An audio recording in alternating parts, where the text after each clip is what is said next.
Hello বন্ধুরা, আজ আমি মার্কেটে যাচ্ছি। কাল ঈদুজ্জোহা, তো তারই উপলক্ষে আমি ভাবলাম মেয়ের জন্য একটা ড্রেস কিনে নিয়ে আসি।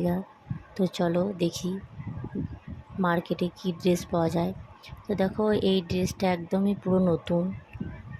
তো এই ড্রেসটা আমার পছন্দ হয়ে গেল, তাই নিয়ে নিলাম। আবারও একটা ড্রেস দেখছি, তো দেখি এটা পছন্দ হয় নাকি। তো এই ব্লু কালারটা বেশ ভালোই লাগলো, আমার মেয়েরও খুব পছন্দ, আমার বোনেরও পছন্দ, তাই এই ব্লু ড্রেসটাও নিয়ে নিলাম, হালকা গেঞ্জি প্যান্টের মধ্যে বটে। আবারও একটা দোকানে এলাম, জুতার দোকান। তো ওখানে একটা আমি জুতা দেখে আমার বেশ ভালোই লাগলো। তো দেখো পরেছি, কেমন লাগলো কমেন্ট করে জানাবে জুতোটা। আমারও তো ভালোই লাগলো, আমি নিয়ে নিলাম জুতোটা। আবারও এসেছি আমি চুড়ি মালার দোকানে। আমার মেয়ে মেহেন্দি পরবে, তো তার জন্য মেহেন্দি নিলাম। নেল পলিশ, ওর নেল পলিশ, মেহেন্দি এগুলো খুব পছন্দের।